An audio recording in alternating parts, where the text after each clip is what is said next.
And now the Hansons and Hiatus podcast with Nate and Alexis.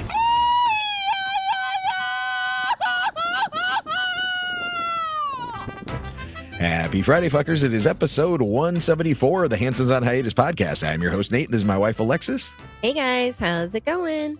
And don't forget to support that podcast. Buymeacoffee.com/Hansons on Hiatus. You can buy us some virtual beers. We will happily drink them. Maybe chug them. I'm going to chug them because I've been having all these delicious beers here in Atlanta. I'm so jealous. Yeah. I know. I'm like, it's hard because, the World Cup's going on. So I'm like trying not to drink beer every day. So, but now there's less matches going on. So I might I just had one yesterday, instead of going out all day watching all the matches and everything. It's been hard. It's a hard job watching all these matches during the week. I feel the same way. It's Friday, Saturday, Sunday, Monday, it just keeps going. Yeah. Cause we like to go out during them. And then, when you're out, you're sitting at the bar, you want to have a beer. So, but I've been doing my best to not drink all through the week because I normally don't. I normally just drink on the weekends. But since the craziness of the World Cup's been going on, a little different atmosphere. Yeah, you got to have a celebratory beverage. Yeah, that's right. All right. Well, also hansonsonhiatus.com. We got all the links to the podcast there, the social media accounts, and we have our merch shop there. So if you want to get some designs in for, if you want to order something for the new what did we have that was new? It was the fanny packs and the shorts and the socks and everything. So you can get some Hansons on Hiatus gear, and then also some stuff for the state fair. Yeah, everybody's local state fairs are coming up. So I know we have some Iowa State Fair things in there, but the rest are good for any state fair. So lots of fun designs. Check them out. Yeah, exactly. And you can also become a monthly Fucky supporter. There's a link there. For $1 a month, you can be a little Fucky. For $5 a month, you can be a medium Fucky. And for $10 a month, you can be a big old Fucky. And we love all our Fuckies, paid and free. And we want to thank some of our paid Fuckies. We want to thank Brandon, Jen, Crazy Mark, Russ G, Adam K, Doug T, Justin, Jose, Liz, Sydney, Luis, Manny, Spandex Tour, Brian P, Antonio, Chrissy, Christina, Stephanie, Kimberly, Thomas, Nikki D, Melissa, Eric, Lindsay, Jasmine, Jorge, Stephanie, Andrea, Brittany, Jackson, Jared, and Samantha. Thank you so much. We appreciate you mucho. Thank you. We sure do. And as usual, follow, share, subscribe, Spotify, YouTube, Instagram, iTunes, YouTube Music at Hansons on Hiatus. We be there. We be everywhere. All right. Well, actually, before we start getting to the comments, I know I assume not everybody listens to the complete episode all the way through. So I want to say this at the beginning, and I'm going to say it at the end as well. But I will be at Three Taverns Brewery in Decatur, Georgia tonight, 7 p.m. I believe Brandon from the Daily Dose podcast is going to be there as well. Basically just a way to, like we try to do when we come back normally, do a little meetup.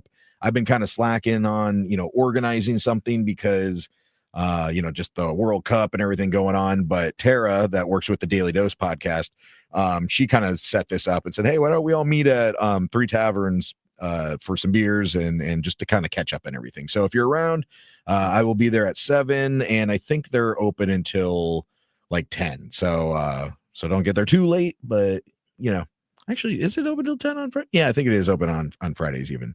Breweries don't stay open till 2 usually. But yeah, so I'll be there at 7 p.m. So come on out, let's drink some beers and do a little happy Friday fuckers. That's great. That's a great idea. That's exciting. I'm sad I'm gonna miss it. Yeah, I know. Me too. Everybody's been asking where you are. I know. I'm here at the Babe. I know. We miss you though. Yeah, we got a couple weeks left. Yeah, just 10 days. Yay! We who's counting? It's gone slow and fast at the same time. Yeah, agreed. Because it's been a month already, right? Or just about? Just about. I'm used to the 2-week mark when you're gone for Super Bowl. So 2 weeks is nothing. It goes super fast. And then now that it's continuing on, I'm like, oh man, I'm still alone. Yeah. It's been 25 days, so almost a month. I think this is the longest we've ever been apart. I think so too. Yeah, because even when I went to Europe, that was only 2 weeks. I was in the hospital with my brother. That was about 2 weeks. Mm-hmm. Yeah, so, true. The longest we've ever been apart. Yeah. Well, at least we get to talk on here once a week, and everybody can watch us have a conversation. We do. I mean, we talk more than that, but yeah. segment. Yeah. All right. Well, yeah. Let's get to some of the comments from last episode. Okay, perfect. Let's see. First one, air in the cabin comes from Air in the cabin comes from jet engine bypass. The air is recirculated through HEPA filters. Air gets scrubbed. The air gets scrubbed a lot while in the air. And that's from our buddy Adam. And that's talking about the air in the airplanes from the last episode. If it's, if you should be breathing it in, if you shouldn't be, if it's dirty, if it's clean. So that's good to know. There's actually cleaning of the air. Yeah, I was questioning that. Like, if it's bad to have the air blowing in your face, because I'm like, what if it's just everybody's germs from the whole plane and that's how you catch something? Yeah. But I trust Adam. Adam was in the military, or like I said, I can't remember if he still is, or I mean, I know he works there, but like, I don't know if he's like, he's in the military. Let's just say that. But he works on airplanes. He lived in Japan for a long time, working on Air Force bases and everything. So I trust this guy, and he knows what's up. Yeah, I wonder. My question to you, Adam, is how often do they change those HEPA filters? That's what I want to know. Because after COVID, we were cleaning planes and everything, and then after, I don't think the planes are being cleaned. I bet they are. And he said it gets scrubbed a lot while you're flying in the air. So, all right, True. good to know, because I was worried about that. Yeah. All right, next one. Glad you guys are safe from the earthquakes, and happy 4th, guys. And that's from our girl Kim. Yeah, happy 4th of July. Happy Independence Day. Happy Independence Day, Kim. Did you watch Independence Day over the 4th of July weekend? No. It was on every day. So I watched. Oh, really? No, I was doing a lot of shit. Did did you watch the hot dog eating contest? Oh, I didn't. You usually put that on. Yeah, I didn't either. I just saw the notification from the news on my phone, like, oh, Joey Chestnut wins again. But I didn't see any social media clips. I didn't see any reruns. I didn't see it on TV. Like, I didn't see anything about it other than that news headline. I worry for Joey Chestnut's health in the future for doing this every year. Yeah, maybe. Maybe all those nitrates and stuff. But I think they do pretty good. Like, I've seen some videos about the competitive eaters, and they're running like 5 miles a day. They're like doing different things to like stay in shape. Cause yeah, obviously, I mean, like, same thing with me. Like, I go to the gym 5 days a week just so I can drink beer whenever I want. We know it. Navy Chestnut. Oh my God. Next comment. My kids loved Nate when they met him. And that's from our guy, Josh Gibbs. Yeah, what's up, Josh? Yeah, I met him and I'd met him before, but I saw him and his kids at New Realm at Chuck and Brandon's event last time I was here in January when I was trying out for the World Cup, and I met his kids, and they wanted up, and I was holding them, and they were just being kids. But I don't know, I feel like I don't do anything special to like have kids like me. I just kind of treat them kind of like adults, where I don't talk to them in like a baby voice or anything. Yeah. But and I think Patrick and Lindsay said that that's what they like about me with their kids, is I talk to them like they're a person. They said that they have some friends that come and they just like, the kids will be talking to them and they'll just ignore them like it's a dog or something, like they don't pay attention to them at all. So I do that, but then I'm also, you just got to act like you're interested in everything. Oh, that's so cool. Oh, there's a marker. Oh, wow. That's awesome. Like, you just have to act excited about everything. It's basically like being in the corporate world. You just got to fake it till you make it. I think they like your big, happy smile. And let's be honest, you're a big kid. So they can sense that. They're like, this guy's cool. He does some fun stuff. So let's play with him. Yeah. All right. And last one. That's why tips are so crazy. Giving another beer to someone for free because they didn't like it. Wow. That's why you asked to taste it before you waste it. And that's for my girl. Yeah, especially that. And that was, we were talking about last episode, how I was shocked that some girl at a brewery that I was at took one sip out of her beer, didn't like it, went up and exchanged it. And without batting an eye, the bartender was just like, oh yeah, sure, no problem. And I'm just like, that's crazy. Like, you guys didn't fuck up. Why are you out the inventory? Whatever. We had that conversation already. But yeah, I agree, Jen. It's weird to me. Like, taste it first if you aren't sure. And don't you know what you like? Kind of like, if you're unsure of what style of beer you like, do a little taster. Yeah, most places let you do a little taster. I appreciate a free one. So yeah. We wouldn't do it. We would never return a beer. No, yeah, and even if I've had some beers that I was not not a fan of, Same. and I just drink it. Like I'm like, I paid for this. It's still doing the job, even if I'm not like loving it. I'm still drink. I'll be like, all right, I'll just finish it, whatever. But I don't know. I'm lucky that I have a husband that loves any kind of beer. So if I don't like it, it's going to you. Yeah. All right. Okay. Well, those are all the comments from last episode. And before we get into the show, I wanted to thank Lindsay Marie again for letting me use her studio, even though she got in trouble for me using it last time. Did I tell you about that? You did, but it was probably a little miscommunication. I don't know. Yeah. So the way I recorded on my laptop, I'm just using her mic and her soundboard. And so I unplug it from her computer, plug it into my computer, and then when I'm done, I plug it back into hers. So I guess somebody at Cumulus had messaged her, or she was talking to them, or she called them because it wasn't working, and they were, I guess, a little rude to her. And they said, I should report you right now. You didn't have permission to let Nate use your Cumulus equipment, and just like kind of going off on her. And I guess made her cry. And I was like, oh my God, what is going on here?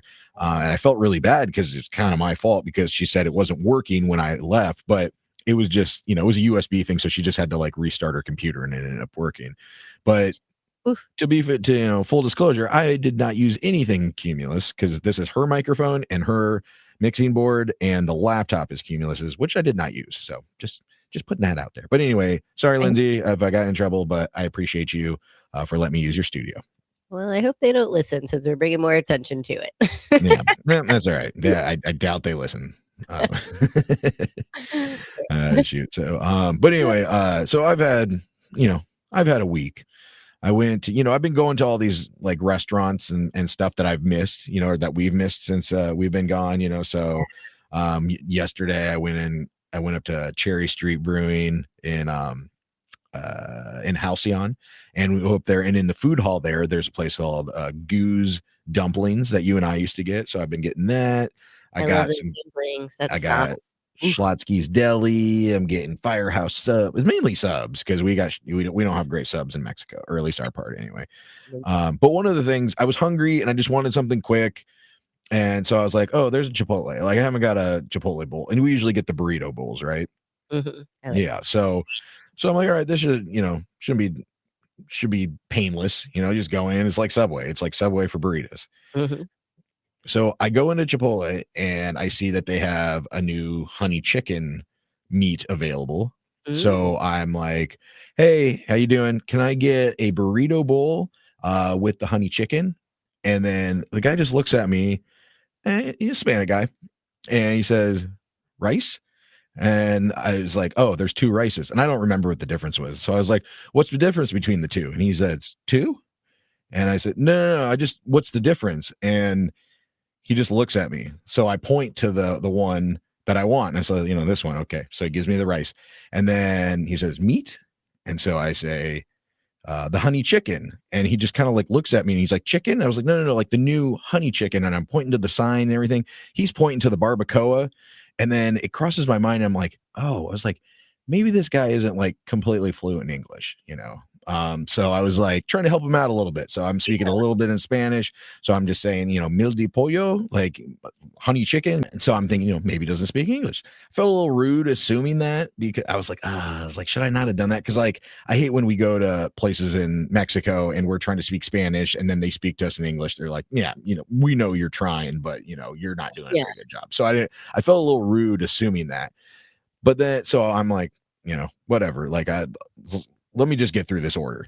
So I get down to the salsas and he says salsa, and I point at it and I say picante or medio, and like the two salsas, like is one hot, is one medium, and he's just like, and he's not speaking Spanish back to me either. So I'm like, what? I'm very confused on what's going on here. And so I say picante or medio, and then he just looks at me and puts one in a cup and doesn't put it on my bowl. And I was like, okay, I guess I'm getting the hot one, and then he pulls out another cup and he's like he pointing at the other one, like he wants me, like, do I want the other? And I was like, no, that's fine. And so I was like, whatever, so he closes up my bowl and then gives it to the lady that's running the register. And so when he hands it to her, he says something, and then in my head I go, oh, he didn't not speak English. He was just was a little special, if you know what I mean. Yeah. I gotcha. Okay. Yeah. So I was like, so it wasn't that. So he was probably super confused because, special guy. I'm speaking Spanish to him for some reason. He's just pointing at things. I'm not saying it in English. So I felt like an idiot because I assumed this guy was speaking Spanish, but he just, was just having a communication issue. Oh my God. I mean, you should at least know what each little bucket is or what you're serving. I mean, come on, Nate. The rice, it's the brown rice and the white rice. That's the only difference. Well, I didn't know, because one was like, it looked like cilantro. They didn't look brown because it's like that very light brown. So, and it has a little the green flakes in it. So I was like, is one cilantro? Is one, I don't know. Like, I was just asking because it doesn't have any fucking little signs there. That's what they need to do at Chipotle, is put some fucking signs out there. Have a little thing that says the different salsa on like the glass. What was that? I thought they did like on the glass. I thought it said, well, maybe not. I guess not. No. Like the different choices or options. No, it didn't say anything. And I was like, what the fuck? So, yeah. And then when I got that one because it was the cheapest bowl. It was a chicken bowl. So it was like $1 or $2 cheaper. It's supposed to be like, I can't remember what it was, like 10, $11. And I get my thing and it's like 12, 13. And I'm like, what the fuck is going on? So I look, they charged me $1.50 for to-go salsa, and I'm like, or for a side. And I'm like, but I didn't ask for that. And $1.50 to put the salsa in a little plastic cup. Like, that's a little extreme, right? Yeah. Well, like I didn't ask for it on the side. It's not on my bowl and on the side. So why am I being charged extra for it? I would have said to the cashier, like, no, I don't want this extra. I want the sauce on my burrito, or my bowl. I don't understand. Yeah, well, he gave me the hot one, which I didn't. I wanted the medium one. Yeah. So like, I was like, yeah, whatever, put it on the side. I just won't eat it or whatever. But I didn't know I was getting charged $1.50 for it. Like, son of a bitch. So annoying. And that hot one is hot. Yeah, exactly. That's why I did not want that one. So. You do not need a whole cup of it.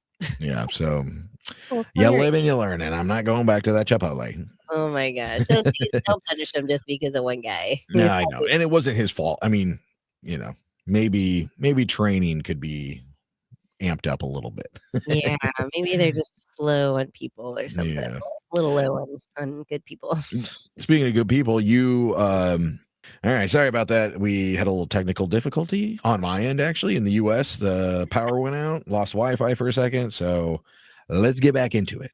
I love it. Sorry, I know you probably told your story while I was disconnected or frozen or whatever, but so you were escorted home by a certain gentleman. Do you care to explain yourself? Yes, and I told you immediately. So watched not the last Mexico game, but the time before when we won. Watched it at my friend's house, and then I was coming home, and I'm so sad that you're missing like all the parties on the street and all the chaos and all the happy times here, because it's been a true experience to see. But I was walking home, which was like right across the street, and this guy kind of walked up to me and was like, Vamos Mexico. And I'm like, yeah, Vamos Mexico. And he was like, are you from here? This is amazing, blah, blah, blah. And I'm like, no, I'm not from here. I live here. And he was visiting, vacationing. I don't remember where he said he was from, but him and his buddies looked so happy. They all had Mexico jerseys on. And I was like, I'm just heading home after the game because they were going out. And I was like, oh, I'm not going out. I'm heading home. He's like, oh, I'll walk you. So kind of walks me to the end of our street. And I was like, okay, thanks. I got it from here. I'm heading home. And he was like, no problem. And then just proceeded to kind of like prance away with his friends. They were just so happy to be a part of all the Mexico celebrations. And then I looked to my left, and we have this like parking area that nobody parks in ever, with these beautiful trees. And they have these beautiful orange flowers. And I'm just like, oh, yay, Mexico won. And I'm looking. And then I see behind the trees, 3 different dudes are peeing on the wall behind these trees. And I'm just like, oh, oops. And I just keep walking. But it's so funny because they probably left the bars and didn't think, hey, there's nowhere else to pee around here. There's no public restrooms. You have to be a patron of one of the restaurants or bars. So they're just peeing there, and I'm just heading home. Just all the funny stuff that happens around here. But everyone is having a really good time. I'm really sorry you're not here, but I'm trying to do my best and be in the celebrations. Yeah. I know. I'm really jealous of all the parties and stuff I've seen, but I finally found a place to stay, or I mean to watch the matches because I wasn't finding it. Like I talked about the other episode, some of the fan fests, it was hard to get in, or it was too busy, or they wouldn't let you in or whatever. And most of the stuff is like kind of downtown, and I'm staying up like at Roswell area, so it's like not close. But I think, did I talk about going to Rock and Taco? Yes, you did. Yes. Yeah, exactly. So I've been going to Rock and Taco, and we watched Mexico versus Ecuador. There was dancing, conga lines. There's the flags going back and forth. Actually, Mexico like just slaughtered Ecuador. Like after the first maybe goal or two, we turned around and looked at the Ecuador section. They're all gone. They just fucking left. Oh no, Yeah. poor guys. But then I went back there to watch the Mexico England match, and there was like no Mexicans there, like the kind of supporter group that I had seen there, and everybody was cheering for England. And I'm like, are there that many like England soccer fans in Roswell, Georgia? I don't know. Wow. I mean, I could see the Mexican fans, but maybe they decided we're going to stay home. We're going to have a big fiesta for, this game. It's going to be huge. So, yeah, but where'd all the England fans come from? I mean, like, come on, like, we're closer to Mexico than England, and we literally, I mean, I guess we fought a war with both countries, but we seceded from England. You think it'd be like, okay, it's it's the Americas versus Europe or whatever, but yeah, everybody's cheering for England for some reason. So I love when you speak history. Yeah. But sad the US lost, they're out. Mexico lost, they're out. So let me tell you, the next day after the Mexico loss, dead silent here. Well, first of all, I'll say we lost. The parties continued at night till like 3-4 in the morning. I got up and went to the bathroom. I could hear, like San Lucho across the way from us. They were still partying. You could hear all the Mexicans cheering and dancing, and like they were still, we're out, but we had a great time. Yeah. The next morning, it was so sad. It was so quiet. There were no cars on the street. There was no trash anywhere from like other previous games. There were like, beers everywhere and streamers and things. But you just saw like there was like a landscaper across the street. He had his Mexico jersey on. He just looked all sad and droopy. Like everyone was just feeling it the next day. Everyone was like, I don't want to live. Yeah. Well, it's like it kind of takes away from the excitement of it, because it's like it's here. Like our friend Donna was like, I don't ever remember the World Cup being like this. I was like, well, because it wasn't here. I mean, like it's been here, but like the other year, like now this is like the year I think soccer is gonna really take hold in the US, because obviously soccer is far more popular now than it was when I was a kid. And that with the fact that it's here, like when there's other World Cups, in Europe, or, it was in Qatar or whatever the last time, it's not like convenient. Like now we can watch the matches. Oh, they're at noon, or they're at 3, or they're at 7, or they're at 9. Like when it's in Europe, you're like, oh, I got to get up at 4 a.m. to watch this match, or, and then it's already spoiled if you wait to watch it, later on when you wake up or something. So it's a lot more electric now that it's in Mexico, it's in Canada, it's in the US, and it's on our time zone. So we can all watch it. And everybody, even the people that aren't soccer fans, are just like, having a great time just seeing, Americans love to party. I think that's what a lot of the world has recognized is, like, we just like to have a good time, give us a tailgate, a street party, like anything that we can watch and get together and drink and eat. We're going to have a fucking blast. So I think the rest of the world is really appreciating that. I will say a lot of our girlfriends here that don't know much about sports, they're like, go sports. Like they don't care to really watch or anything. They've even enjoyed this, like the camaraderie, getting together, just like the cheering, the energy. It's so fun. Everybody, they might not, care 100% about the game, but it's about like getting together and having the same, goal and the same, like, I don't know, same same thing to cheer for. So it's been fun. Yeah, it's been a really good time. But yeah, I wanted to mention to you, like, so I'm not the type of guy that's usually like, somebody recognized me or whatever, like out in public. Right. But I thought these two stories were funny because I would, I haven't been in radio here in Atlanta for 5 years. So unless like I'm, friends with you or something, I'm not expecting anybody to like recognize me or anything like that. But we were at Ips in downtown Roswell on Canton Street, and this guy came up to me and he's like, "Hey, where are you from?" And I was like, "Iowa." And he's like, "Iowa? Did you used to do radio here?" And I was like, "Oh yeah, I did." He was like, "I thought it was you." And he's like, I follow you on social media or whatever."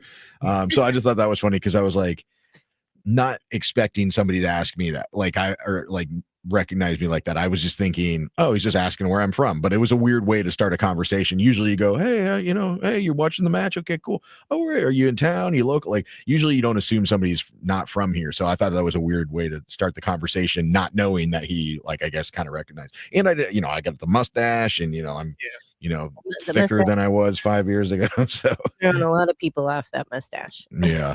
And then the other one totally caught me off guard. So I went and worked at Halcyon the other day. I just worked remote at the food hall there. And then after work, I was like, I'm going to go treat myself to a beer. So I go over to Cherry Street at Halcyon, and I was like one bartender in there because it was like, midday. And so I was like, yeah, let me look. Okay, I'll get this one.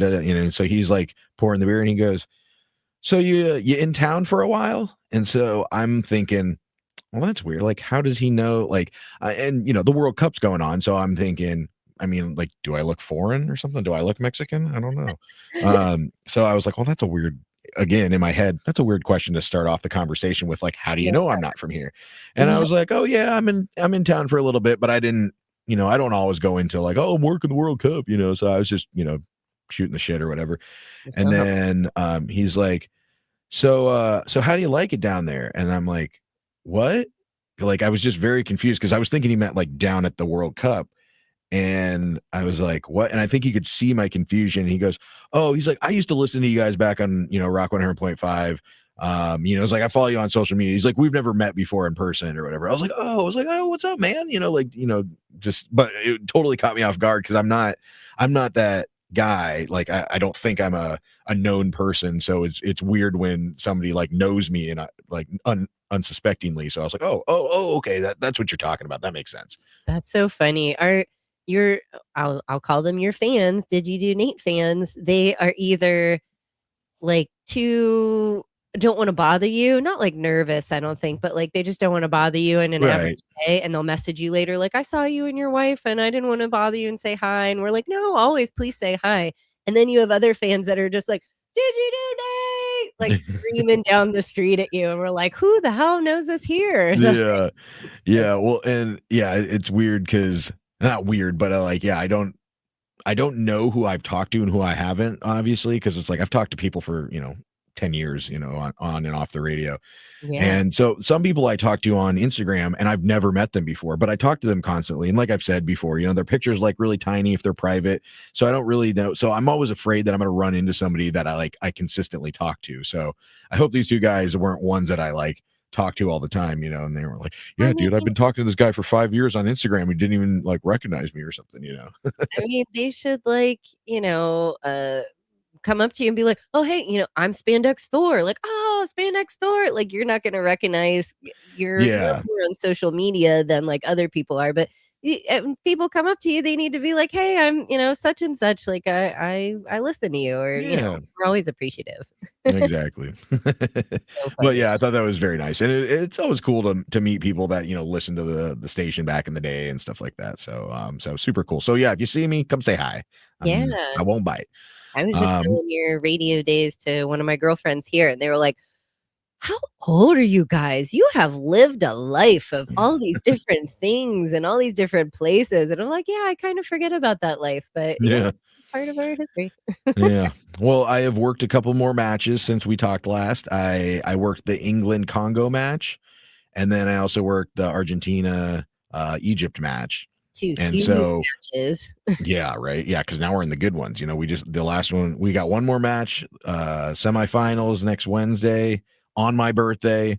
But it was really cool. So I got to go watch the England Congo match in the 300 level suites, That's like in the skyboxes. amazing. Oh my Yeah. god. But let me tell you how I did this. And so Yeah. hopefully nobody listens to this, but Maybe we don't. yeah. So they take certain people up to the skyboxes, like when there's extra space, just whatever. But it's normally the teams that are like done with work. So normally what I do is I work for 3 hours before the match, bringing in the VIPs up to their to where they go to come into the stadium or sit or whatever. And then during the match, I'm in the tunnels. Not in the tunnels. Like we have like a room back there with the TV. So we're usually just watching the match on TV. And then afterwards, I got to go back afterwards and, help the VIPs come back down to their private transportation. So some people got to go up and sit in the boxes because they're done, like the ceremonies teams that they do like the flags and everything on the field ahead of time and stuff. They're basically done with work after that. So like they don't have to wait till the end of the match or anything. So I'm standing in the hallway and I hear this lady go, yeah, go out and talk to, yada, yada. And they'll take you up. And so I'm like, oh, are they going up to these skyboxes? So I tell my boy, Orville, that I'm working with, that's on my team. I'm like, hey, let's just we're all wearing the same thing. Let's just go and, follow along. And if they say something, we'll be like, oh, I'm sorry, I didn't know what we were doing, whatever. So we just fall. Yeah, right. Just, fake it till you make it. Pretend like you're supposed to be there. So,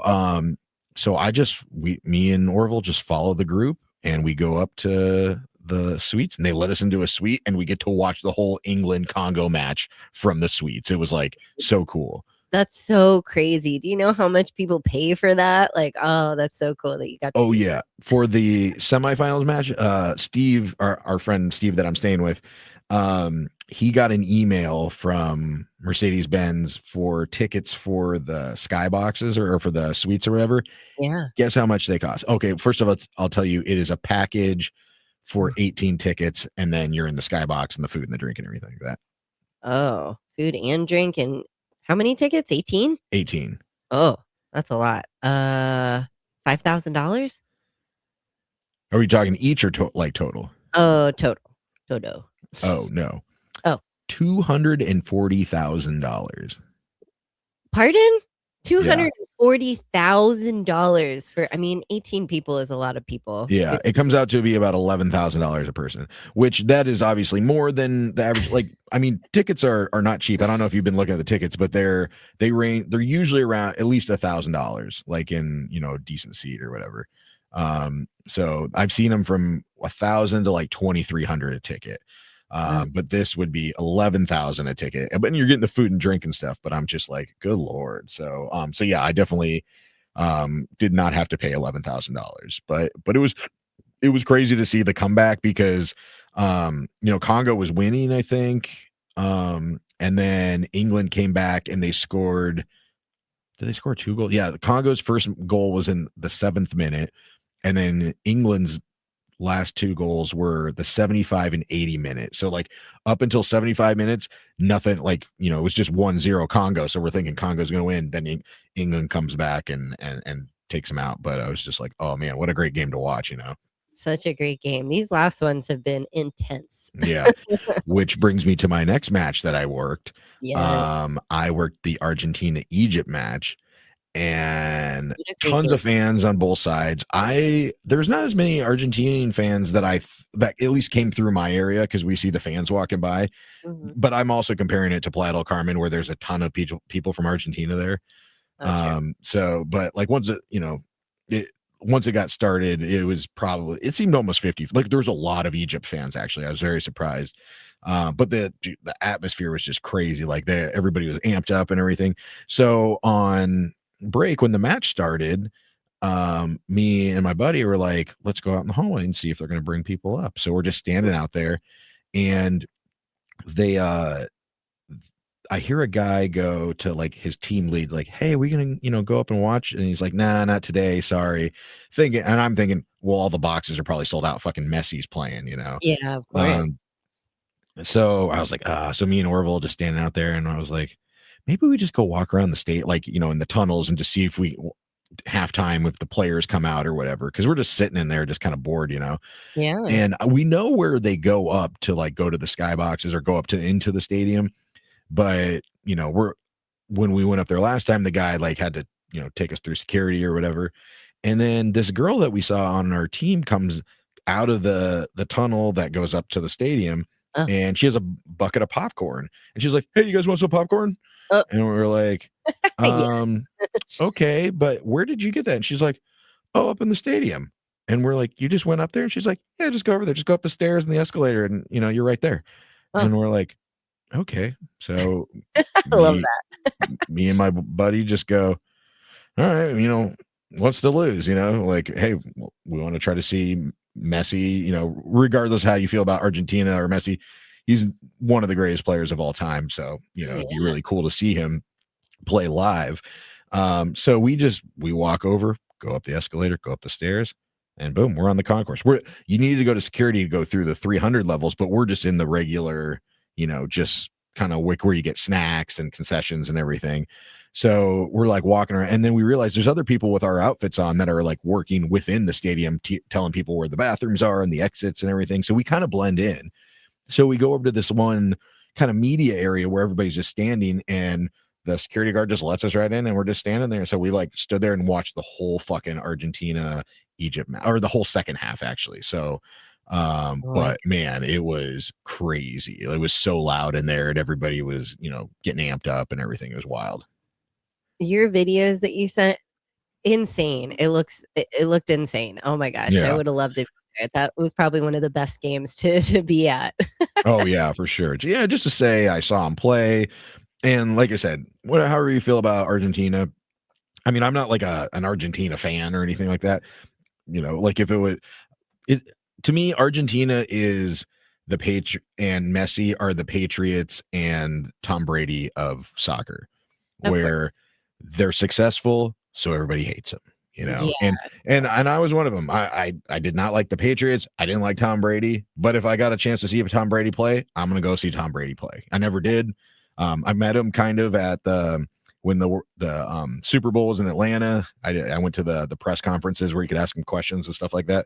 But yeah, so I mean, however you feel about the match, I know everybody wants to hate on him, but it's weird because it's not like Argentina and Messi have this like crazy win streak, and it's like, oh, FIFA's rigging it for them, and like Argentina won last World Cup, which is in 2022.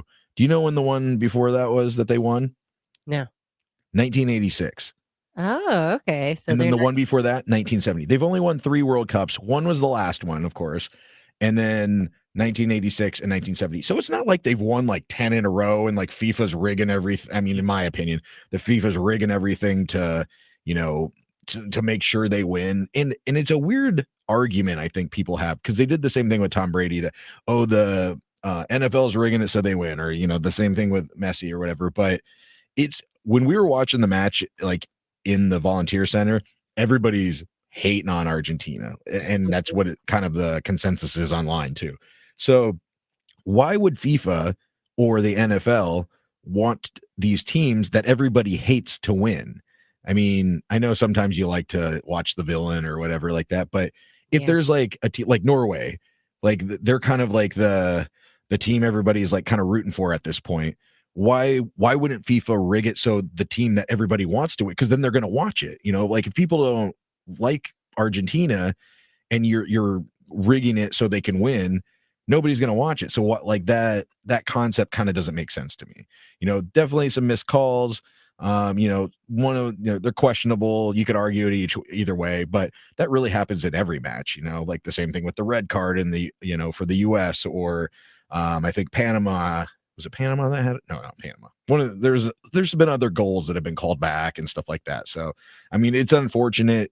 Fuck ups happen in every sport, but But it's not like people are hating on Messi. I'm like, it's not his fault. Like, he's just fucking playing. Even if FIFA was trying to set it up so they win, which would be a weird way to set it up because they were losing 0-2 until the 80th minute out of 90 minutes. If they were rigging it for them, you should have done it a little earlier. Like that's pretty risky to wait to rig it that late.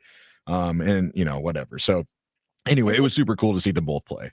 I think everyone has just been rooting for the underdog out of whichever two teams it is. You're rooting for the underdog to give somebody else a chance. And like you said, they're the Patriots of soccer. So everybody's like, okay, you've won. You're good. You're the best. We know. Give someone else a chance. But that's not how sports work. And there were a lot of bad calls on every game, or it seemed like one-sided or not. So I mean, those refs are going to be getting a lot of shit for a long time. I didn't really get the racism stuff. Like, I mean, I know there was some stuff said by fans in the crowd and everything like that, but like, was he saying it about because like the ref is French. I don't know why a French ref would be trying to make a South American team beat a Middle Eastern. Like, what is the race? Like, like if they were like if the NFL was trying to rig it for Tom Brady, it wouldn't be called racism. It would just be called favoritism. So if they were trying to like make it so Argentina win, I'd say it would be favoritism. I don't know. But anyway, yeah.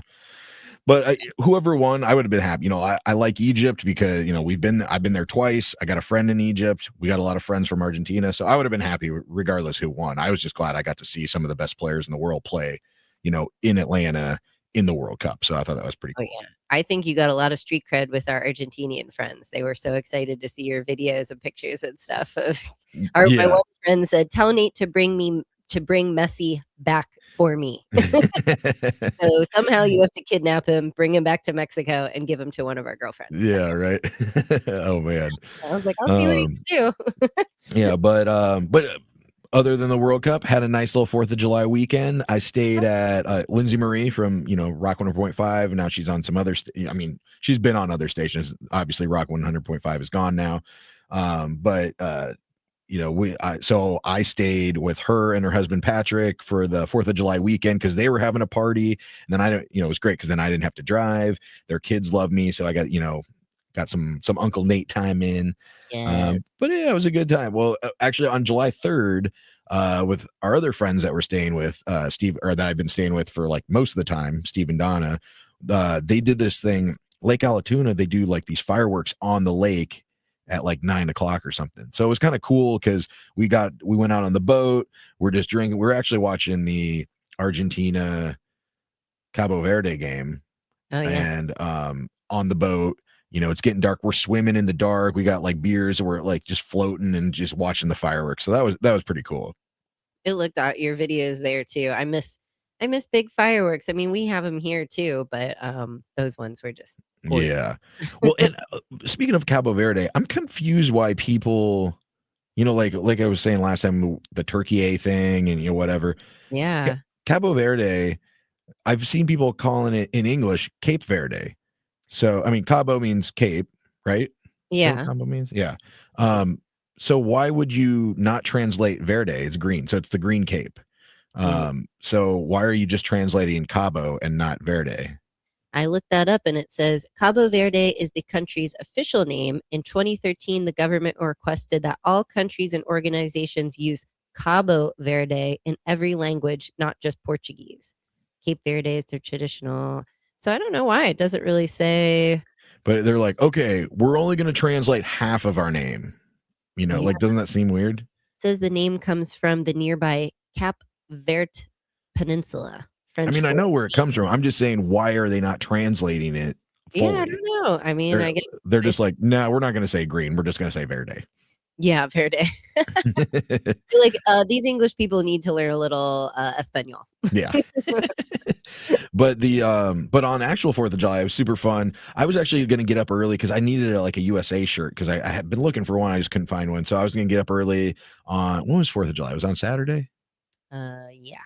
Yeah. So I was going to get up early on Saturday and Patrick and Lindsay were like, oh, well, there's a parade in our neighborhood in the morning, so you won't be able to get your car out. So you might as well just come to the parade. I was like, okay.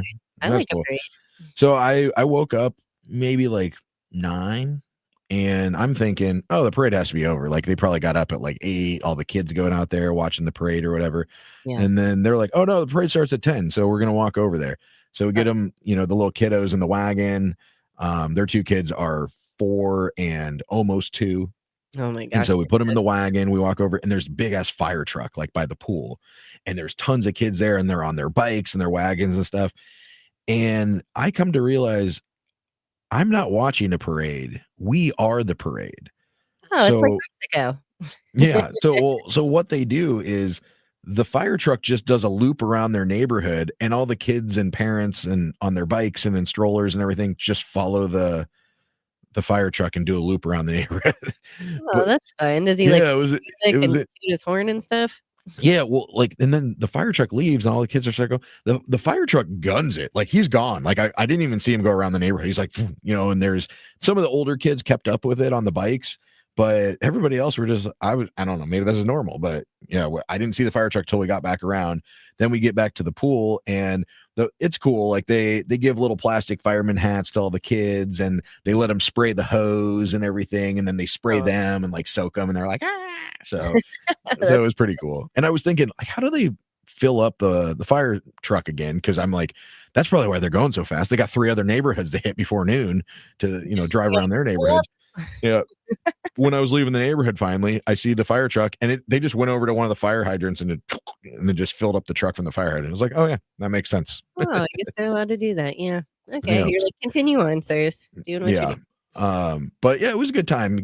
They had Patrick and Lindsay through this 4th of July party. They said kind of for me, which was very nice because I hadn't been in the US for 5 years for 4th of July. So it was cool to do like the traditional grilling out, kids swimming, backyard parties, barbecue, and lots of drinks and fireworks. And Patrick bought all these fireworks, and there's this one, and it says the fat one on it.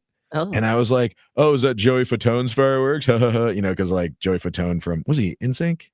Yeah, not Backstreet Boys. Yeah, because he was with Justin Timberlake. Yeah, so NSYNC, because he lived in Orlando. I look at the fireworks, and it is Joey Fatone's fireworks. It says Joey Fatone, and the firework was called the fat one. Joey Fatone's restaurant fireworks, and I was like, oh my god, he has a firework. Why not? Yeah, but it was super cool. Lindsay's husband Patrick, he learned to play the national anthem on his electric guitar. So we went out in the driveway, and he played the national anthem in front of everybody. And then I was the pyro guy. So we practiced this the day before, and he's like, as soon as I hit this note, light this one. And so like he had smoke bomb, so I lit off the smoke bombs in front of him. So he's like playing with red, white, and blue smoke, and he's and then right at the end, at the certain point that he told me to, I light this big one, and it's like, in the home of the brave, and then it goes boom, and like all these fireworks go up, and everybody's like, yeah. So it was really cool. They did a good job. I saw the videos. I get like badass, really badass. It looked so awesome. Yeah, it was super fun. And then it was crazy how he got this water balloon kit thing, and it's all these balloons connected to these little tubes, and these little tubes are connected to this thing that goes on the hose, and you put it in there, and it fills up like 30 water balloons at once, and then when they're full, they just fall off of the tube. Like they have little rubber bands around it, and when it gets so full, it just slides off of the tube. I was like, what a genius idea. It probably costs like $2 to make, and they probably sell it for like $20 or something, Genius. These are the ideas we need to become millionaires. Yep, exactly, right? Yeah. But I had an interesting day on my way to the World Cup. Oh yeah. Yeah. So first of all, I'm parking the parking garage, walking through the garage, and I look over and I see this car, and it is leaking like straight up oil, like everywhere, like all over the parking lot. Oh my God, it's everywhere. Yeah. And it was like, I think it's a Prius. So I'm like, I don't know, was it battery fluid or whatever, it was oil, but yeah, did not look good. That guy is not going to be driving anywhere anytime soon. No, not good. No. And then I get on the train, I get on MARTA, and I sit down in the seat, and I look at the seat next to me, and covered in mini bottles, like mini alcohol bottles. And I'm just, yeah, I'm like, dude, just buy a flask or get a full bottle. You don't need to be drinking 30 fucking mini bottles on the train. What the hell are you doing? What were the mini bottles of? Oh, dude, I didn't even look. I mean, they were just like the airplane bottles. I assume they were going to the match, Yeah. but it was like, just throw them in the trash can. Come on. Like, what are you That's doing? a lot. Yeah. And then when I get to the stadium, so I'm working kind of like in the parking deck, and I take the VIP patrons to, where they need to go. And part of it is either taking up the elevator or the stairs. And we come down the stairs in the morning, and there is like all this homeless guy junk, like Oh, crack pipes and joints and just trash just everywhere. And I was like, we can't have like these wealthy FIFA, councilmen coming down the stairs and seeing like, crackhead Jimmy sitting in the stairwell, like he was gone, but it was just like all his junk. So me and my buddy just get this board, and we like scoop everything off to the side and then like hide it behind this like this kind of sign so people can see it, because we don't want Atlanta to look bad, like that looks pretty bad. yeah. Why aren't the stairways should be locked at Yeah. night? They should, yeah. And it's like that's probably the worst place to leave your stuff is by one of the biggest sporting events on the planet. That stuff's gonna get taken. But so we had a special guest. We had Daryl McDaniels from DMC or Run DMC. He is DMC. Wow. And so he comes in, I escort him, I take him into the elevator, and I'm riding up the elevator with him, and he's like, "Hey man, you want some cookies?" And I was like, Oh. Okay.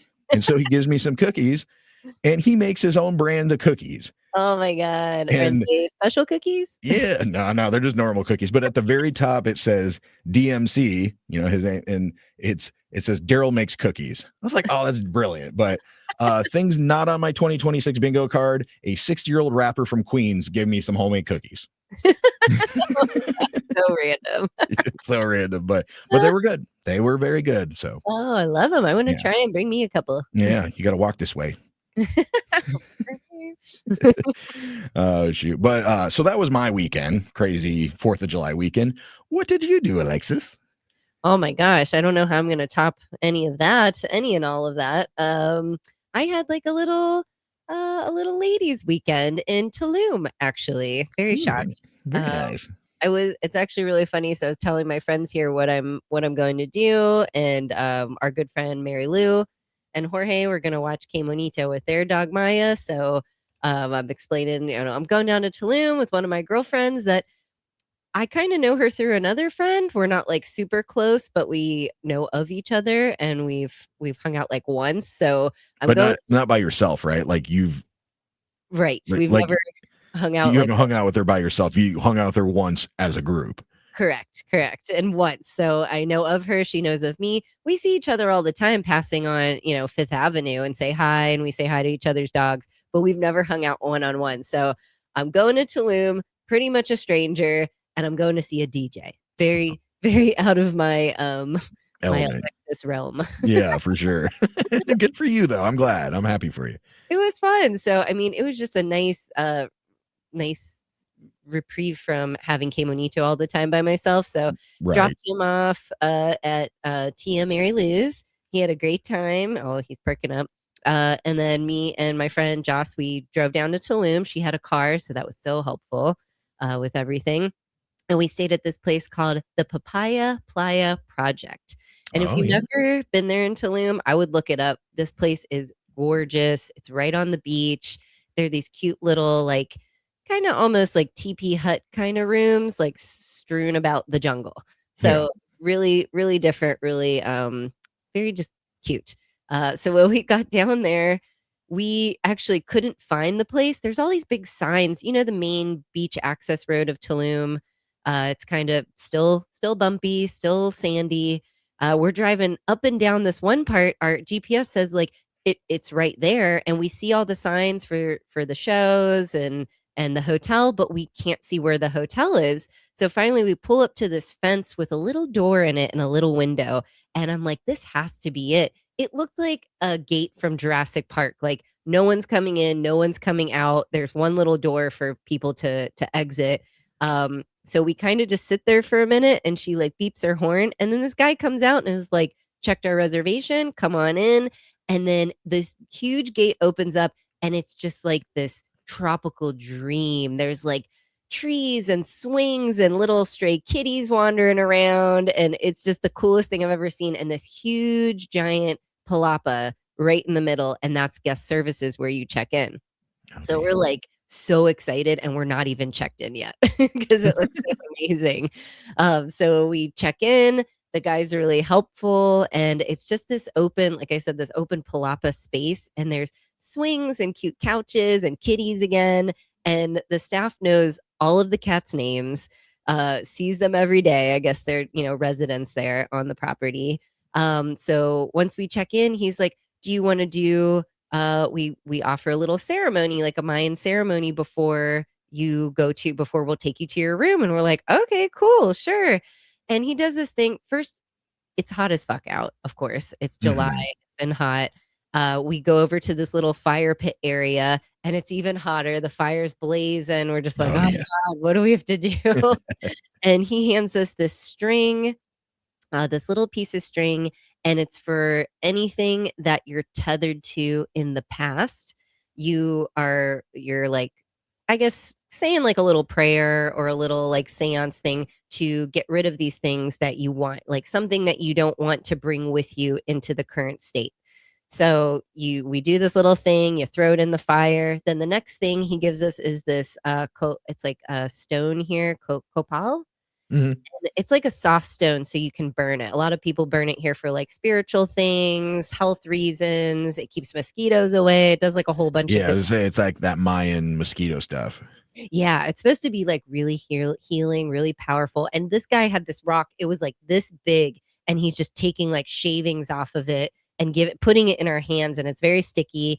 And you got to rub it in your hands, and then you're wishing. It was something for your future, what you wish for your future to bring into the present, something that you're hoping and like dreaming of, yada yada. So then you throw it in the fire, and the fire goes crazy. And the last one was pieces of maize, of corn. Oh, nice. So they're like, this is something that holds you in the present. It like nourishes you. It does all this, blah, blah, blah, all these different things. I'm just dripping sweat listening to this guy the whole time. Like, okay, here's my corn. And I throw the corn, and we're waiting for like popcorn to start Right. popping Yeah, it's like everywhere. from Jiffy Pop. But that didn't happen. So we're like, Ah, okay. where's the popcorn? So finally we finished that. They take us to our room. And the way you get to your room, it's all these places are kind of like mixed in between the jungle, like I said, and the beach. So we walk through this area. It kind of looked like a mini Burning Man area. They had these giant like wood sculptures, and it says "Do not climb." And they're gonna like set them on fire at night and light them up. And then there's like these sparkly mushrooms and little like this wishing tree that you can put like different affirmations on. And we're walking through there, so all that was really fun. And then we walk through this part, and they talk to you about the endangered turtles that are currently breeding on this part of the Tulum beach. So they're like, you're going to see all these turtle nests, and they're roped off like with all these sticks and kind of like red rope. And they're like, don't go near them. But it's the season where they lay their eggs, so you might see little baby turtles. Oh, Go out cool. to the ocean. If you do, let us know. Like you can come help, like watch them or guide them, but don't go down there by yourself. So we're like, okay. And so they just tell us like all this stuff about the turtle nests. And then we walk through the restaurant and this bar, and they said, oh, this is the venue for the show tonight, because the show is actually at the hotel. I thought it was down a little ways, like from the beach. It's right in our hotel. It's like on the beach, like below the restaurant.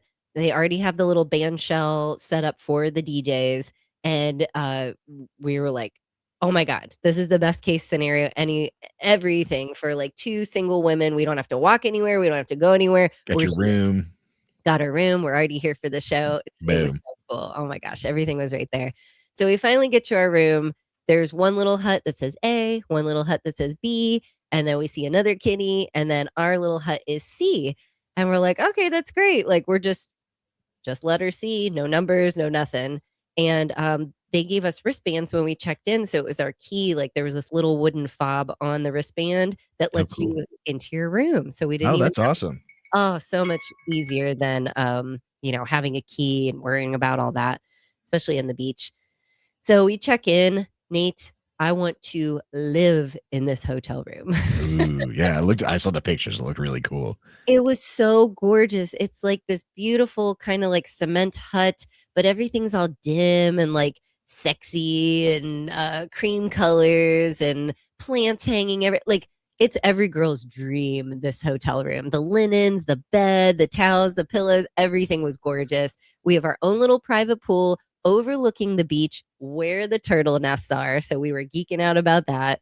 We have a rooftop like patio that you can go up and see the view and see everything.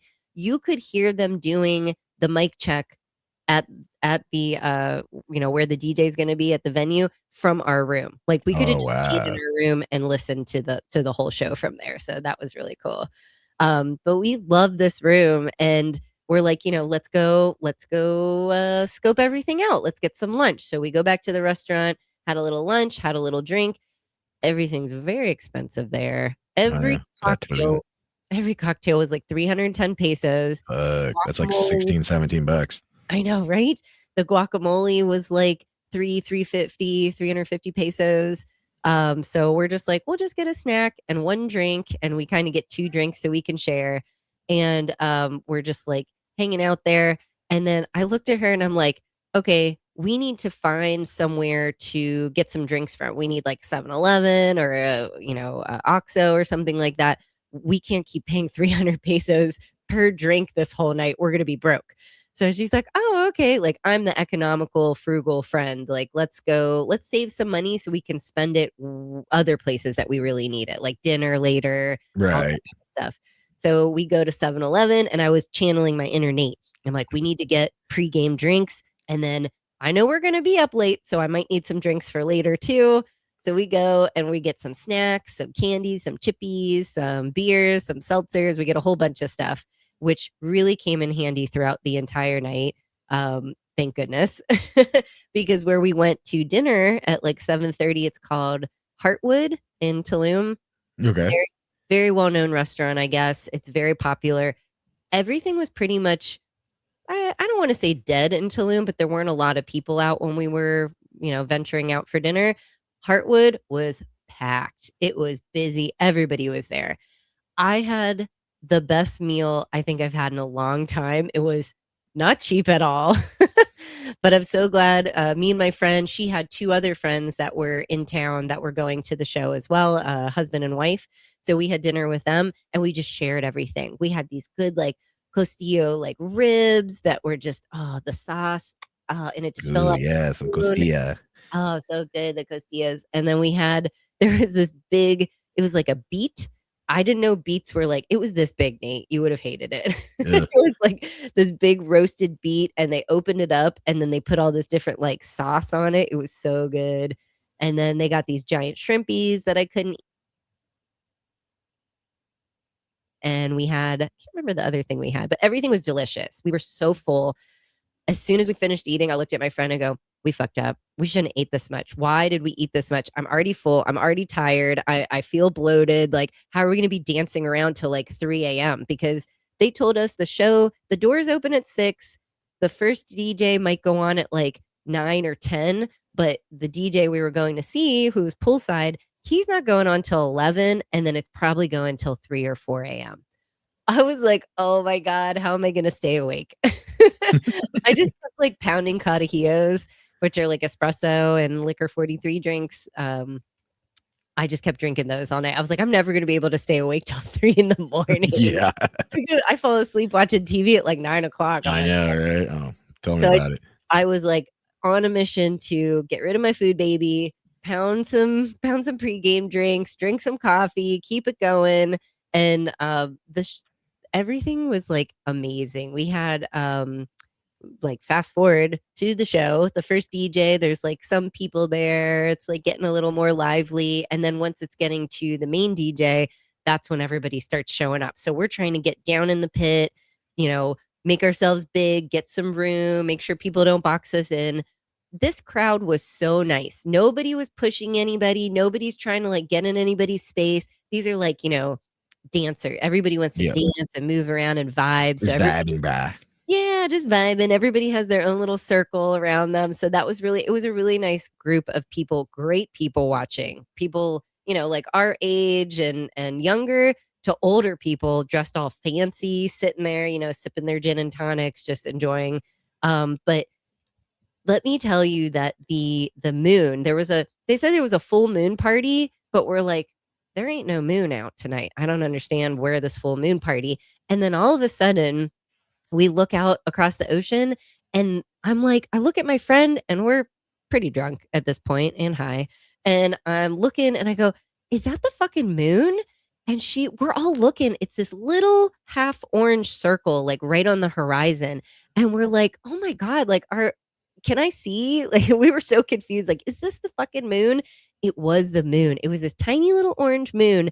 And then throughout the night, everyone's just like, cheering and chanting for the moon pretty much because we watched it rise in real time. It's going up, it's getting brighter, and then by time the main DJ was like on and like, really into his set, it was right above us, lighting everything up. Everybody's just like losing their minds over the moon. You just see everybody taking more pictures of like the moon than the actual show and the DJ. Oh my God. It was breathtaking. It was amazing. There were like fire girls standing on these pavilion thingies in the middle, fire dancers, other dancers walking through, everybody's dancing around. We're in the sand. And this is probably one of my most favorite venues I've ever been to. There's different tables that you could pay for and sit at, or there's just kind of like the football stadium, how there's like the benches or just like cement steps that you can sit on. So you could sit up high and watch and, not pretty much be in the crowd, or you could be down on the crowd. So we kept going back and forth. We go down, get all sweaty and dance, and then come back up and have a drink and, chill out and relax. But I love that we got extra drinks before and after the show because our room was there. So all the girls we were with, they're just like, oh, I got to pee. And we didn't want to wait to use the main bathroom where everybody was using. So we go back to our room, do a little smoky, nice. drink some drinks, freshen up. Anybody, changing bras, changing shoes, leaving. A lot of people are just like, I'm leaving my shoes. Fuck it. Everybody's just like throwing their shoes off. So then we go back out. We did that probably like 5 times. And then the 4th or 5th time, the security guard, because it's in the jungle, so I appreciate they had security guys like stationed, just standing there with flashlights to help you along the way. He kept looking at us and like checking our wristbands, making sure we belong there, and we're just like seeing him like, hey buddy, hey Marco, we gotta go pee. Hey Marco, we gotta pee again. It was just like a running joke. It was the same all night. And Marco was like, you guys have to pee again? We're like, yeah, small bladders, but really, some of us have to pee, some of us need some free drinks. Right, exactly. It was a great time. It was about 1:50 actually. At 1:00, my friend Joss, her friends left. They were like, we're done. We got to get back to the dog. So they leave. I lasted for another 50 minutes. It was like 1:50. I looked at her. I go, I can't dance anymore. My everything hurts. I want to go wash my face. I just want to lay down. She's like, okay, go. So I go back, get ready for bed. She's back like 10 minutes later. We just open up the patio door, listen to the rest of the DJ in bed. Oh, that's like, nice. Snuggling in bed, eating snacks, drinking our drinks, our hydration drinks, like getting ready for bed. I had both of us did the best sleep of my life. I thought I was going to have crummy sleep and, somewhere different and drinking and all that. We both felt like it was a little cocoon. This bed like hugged us. The linens were great. I had the best sleep of my life. We slept until 10 o'clock. I haven't slept until 10 in forever. It was so great. Last thing I will say, checkout was at noon. They said, which is amazing. Sure. And they messaged us in the morning, like, just so you know, you have free breakfast. Here's the menu so you can look ahead. We welcome you down to the restaurant. You can either check out and then come eat breakfast, or come eat breakfast now and then check out. And we're like, okay, great. And I just asked again, like, I just want to make sure when checkout is. They said, oh, it's noon, but we don't have anybody coming in today because the next show isn't till tomorrow night. So if you want to stay till 1, that's totally fine. Oh my God. That's service. definitely not my Airbnb horror stories where we're like, get the fuck out at 11, Yeah, yeah, I 11:30. was gonna say, yeah, maybe you need a new job. Maybe you need to work for them. They're a I lot do. lot more relaxed, it seems like. Well, not It's relaxed, but like you can be more lenient in the hotel. exactly. Like the staff was happy. You could tell everybody was so happy to be there and working there and just a really good vibe for everybody. They wanted you to have a good time. They wanted to make sure and not just for like a review or anything. They just want to make sure that you're safe and secure and like happy and it was a great time. Overall, like 10 out of 10. Just amazing experience. I want to take you back there cuz it would be very romantic and fun to Oh have yeah, no, it looks super fun. your significant other there, so Yeah. that was my whole story. I survived, I stayed up till, like I think by the time we went to bed, probably was 3 after we had snacks and finished listening to the DJ, it was probably 3 AM, so I survived, I made it. I don't know if I'll do it again anytime soon, but I had a really good experience. Oh, that's great. You didn't even tell the best part. You met the DJ, right? Oh, that's right, yes, so so right when we got there and had lunch, the DJ was sitting there poolside with his name is Jeffrey Paradise, which is I don't know Oh if my that's his god, it's like real a name porn or star. fake name, but he was sitting there with his wife, and my friend Joss like, "Oh my god, that's him. That's poolside." I'm like, "Oh my god, should we go say hi?" Both of their faces said, "Do not come say hi to us." Yeah. They did not look happy. They looked like something happened before, maybe they had a hard time getting there, but they didn't look happy, so we're like, "Okay, that's still cool." We saw him at the same restaurant we were at, and then, later on the next day when we were coming back from breakfast to then go get our stuff and check out, he is walking out of his place or vice versa. Yeah, he was walking back to his place when we were leaving, and, we saw him. He was walking right at us, and we're like he could see our faces light up. We're both like, "Hey, great show last night. Oh my god." And he's like, "Oh, thanks so much." And this guy, I'm just looking him up and down. It could have been you.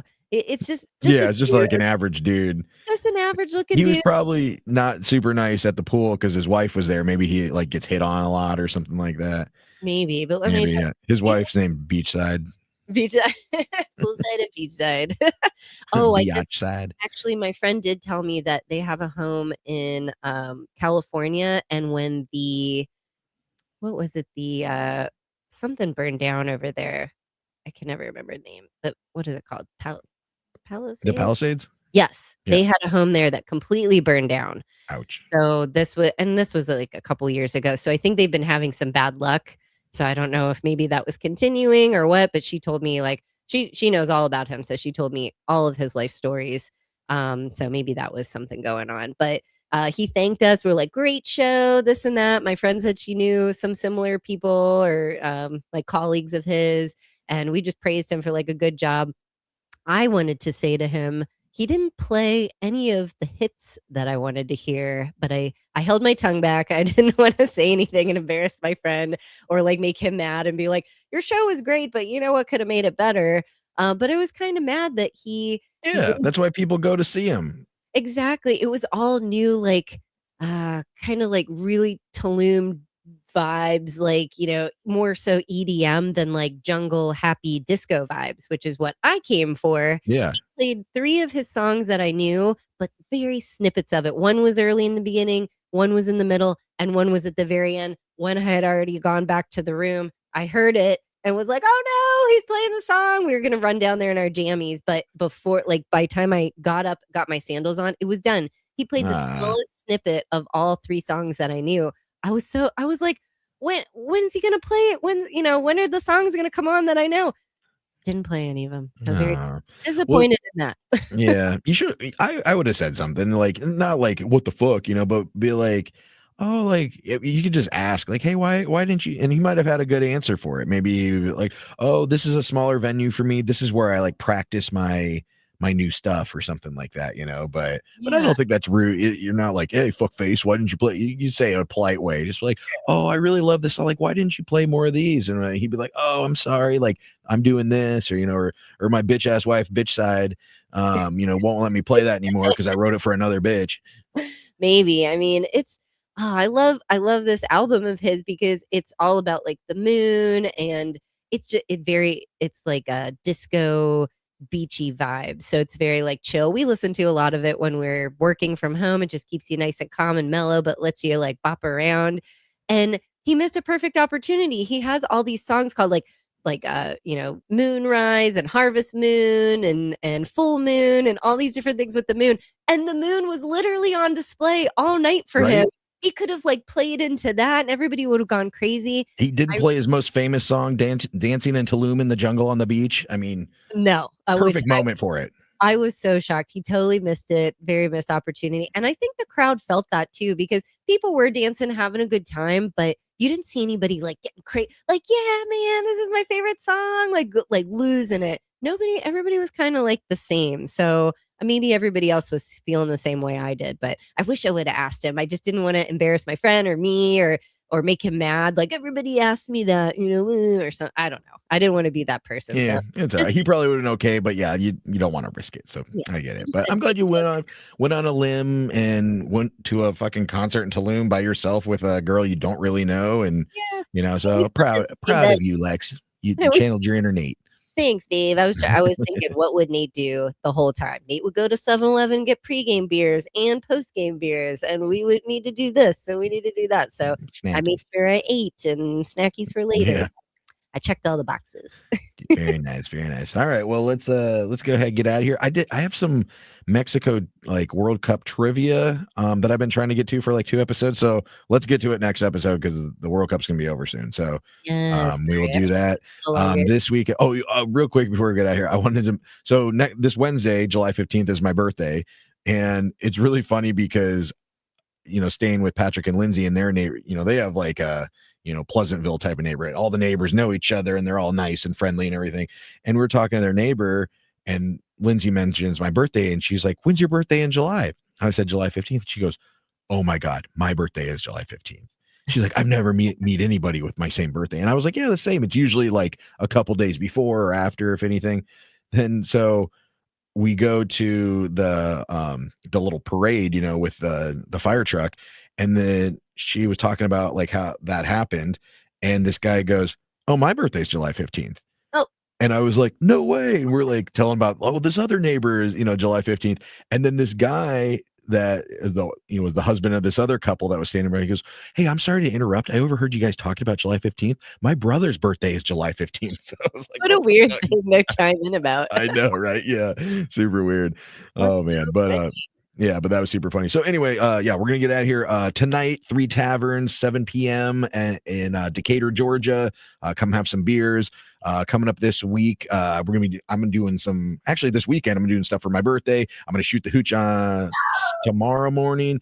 Then going to the Bare Naked Ladies, Train and Bare Naked Ladies concert at Amerisbank Amphitheater. So that should be fun. I don't know. I'm working the match on my actual birthday. So hopefully I can get into the match. I'm sure you will. Just to say to watch it, but I don't know what to do like afterwards. I'm done at 6:30. I'm downtown Atlanta. What the fuck do I do? I jumped off a mountain in the fucking Sierra Madre Mountains last year in Monterey. So I got to find something cool to do. Maybe we just go to the Varsity or something. Oh my gosh. Well, real quick, since your birthday will be Wednesday before we record again, happy early birthday. Happy 43rd birthday. I'm so excited. I'm so sorry I'm not there to celebrate with you, but it sounds like you're doing a heck of a job celebrating with me. So yeah, I'll figure something out. Well, if you would like to buy me a beer for my birthday, a virtual beer, buymeacoffee.com/Hansons on hiatus. You can get me a virtual beer there if you'd like, or you can come out tonight and get me an actual beer and we can, cheers and, have some drinks together. And I'm sure you will happily chug it. Yep, that's right. Yeah. So yeah, that's buymeacoffee.com/Hansons on hiatus, hansonsonhiatus.com. We got all the links to the podcast and the merch and everything. If you guys are enjoying the show and you enjoying the stories and everything, and you want to become a monthly Fucky supporter, or if you got friends and family you think that would enjoy it and you want to share the link with them, we'd greatly appreciate it. As usual, like, follow, share, subscribe, Spotify, YouTube, Instagram, iTunes, YouTube Music at Hansons on hiatus. Hope you guys have a great weekend. Happy Friday, fuckers. Happy Friday, fuckies. That's it. Thanks for listening. Goodbye for now. Bye.